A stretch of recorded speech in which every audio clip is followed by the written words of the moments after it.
right, this video is on the WNBA. This is dedicated to you, Calvin. Yeah, I'm not angry you called me Hamilton Neal. I like Hamilton Neal. But anyway, I digress. In this video, we will do a mid-season report, if you like, on the WNBA as they are almost to the halfway mark. This will include looking back at my preseason predictions and seeing what I need to eat it on. But we will not only go back, we will go forward as well, as we will make predictions going into the future using strength of schedule to see what teams might have the best pathway to the top 8. Before we start, if you enjoy the content, then please consider subscribing to the channel and giving the video a like. Okay, let's get into this. It seems so long ago that I did my prediction videos in preseason. I broke this down, celebrating charter flighting by first class, business class, economy, and missing the playoffs was flying Spirit Airlines. Now, I had the Aces and Liberty in first class, the Connecticut Sun and Seattle Storm in business class. Economy was 4. I had Dallas, Atlanta, Minnesota, and Indiana. And then on Spirit Air, we had the 4 missing the playoffs, which I had as Washington, the LA Sparks, Chicago Sky, and the Phoenix Mercury. Now, the majority of those picks I'm pretty happy with, or what classes I have them in. The Aces are sitting 5th in the standings as we speak, but you would think they're going to rise up to the top 4, 1 or 2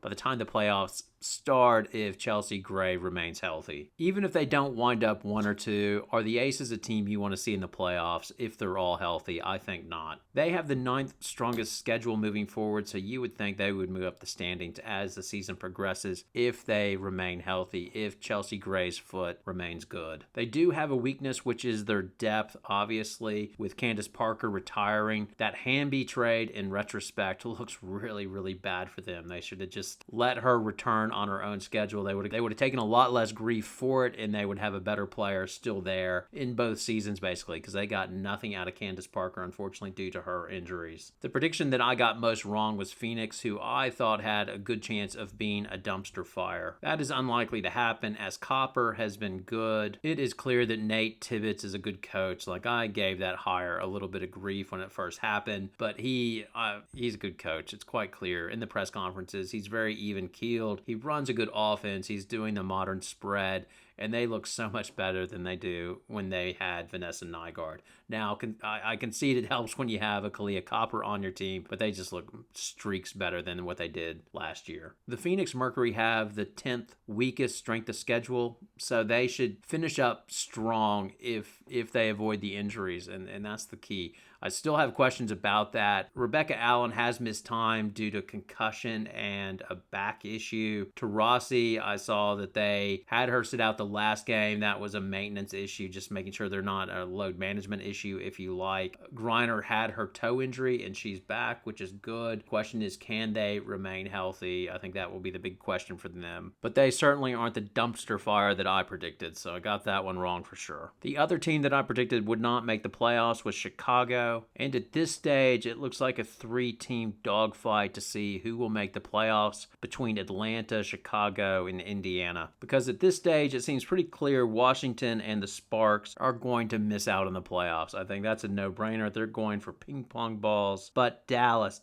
has been worse than expected. The injury to Satu Sabli, and they just don't look very good. Arike Agumawale is her usual inefficient self. So she scores, but not well. She always shoots around 40%. And then McCowan, she's big and she can score, but you get her in pick and roll and she struggles on defense. And then Dallas has issues at point guard as well. When Natasha Howard was out, that hurt. So Howard's back, but then they were getting production out of Maddie Siegrist, but then she's injured with a finger. So they've just had injuries, to be fair, but I don't know where this team is going. Now, the 3-way battle between Atlanta, Chicago, and Indiana. One of those teams is going to miss out. I'm not sure what Atlanta is. Are they just down right now because Ryan Howard is out? But then again, during the preseason video, I was asking the question, is Ryan Howard just Arike Agumawale Jr.? And it seems like she might be, because her efficiency has not improved this season. Now, their hope is things will improve with Alicia Gray, because she's still good.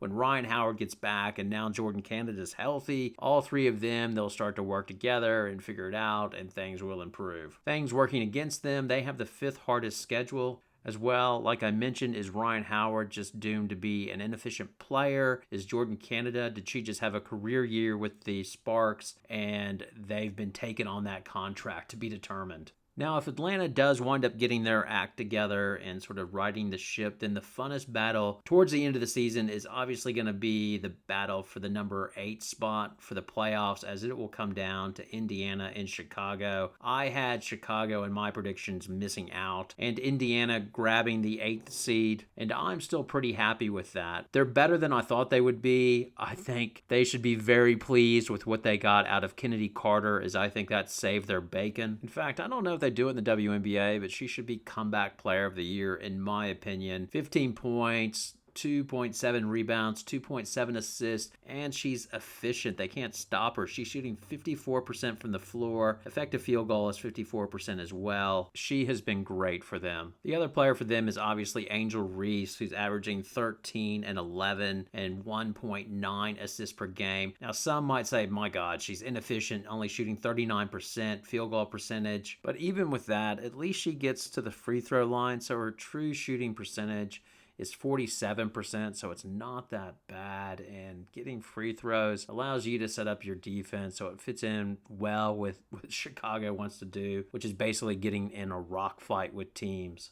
And if the fight for the 8 seed does come down between Indiana and Chicago, it should be fun, as it will answer the ultimate question of what's more important, defense or offense, because Indiana struggles on defense, as their opponents are shooting .449 from the floor, which is 10th worst in the league. Now, down the stretch, Chicago has a tougher schedule, so they have the 4th hardest strength of schedule versus Indiana, that's gotten a lot of their hard games out of the way, and they have the 7th hardest schedule to finish the season with. In terms of rookie of the year, I think it's clearly a battle between Angel Reese and Caitlin Clark, and for my money, it comes down to whatever team makes the playoffs. So if Caitlin Clark makes the playoffs, then she's rookie of the year. If Angel Reese's team makes it to the playoffs, then she should be rookie of the year. Angel Reese is much better than I thought she would be. I didn't know if she'd be able to rebound in the WNBA, and she can certainly do that and match the physicality. I thought she might struggle with that, but she doesn't. So looking back at the draft, she was an absolute steal with the number 7 pick.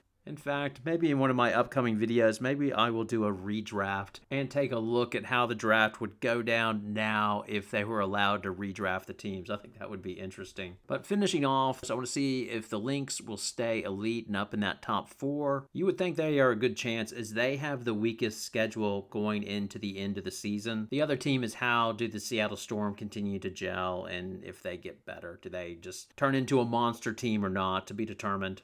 But really, the thing I find most interesting, if Atlanta doesn't mess it up, I want to see that fight for the 8th seed, because Indiana and Chicago clearly don't like each other. And then Chicago is desperate to stay out of the lottery, as Dallas has the rights to swap their pick. Obviously, Dallas wants them in the lottery. Dallas would have 2 chances in the lottery if Chicago and them are in the lottery, essentially, as they would have the ability to swap with Chicago if Chicago wound up getting a better pick. Right now, as we speak, Indiana has the best odds for the number 1 pick, because remember, it's based on a cumulative record over the last 2 years. Now, I don't think that will remain the same, but I remember when I was a Rockets fan, we tanked that second year to get Akeem Olajuwon. We could have made the playoffs, but we tanked our butts off to get Akeem Olajuwon, which was a great move. Could Indiana do the math and say, instead of being the 8th seed, why don't we tank and just get another high draft pick so we could get Kiki Ariafen to combine with Aaliyah Boston? I don't know. It'd be fun to watch anyway.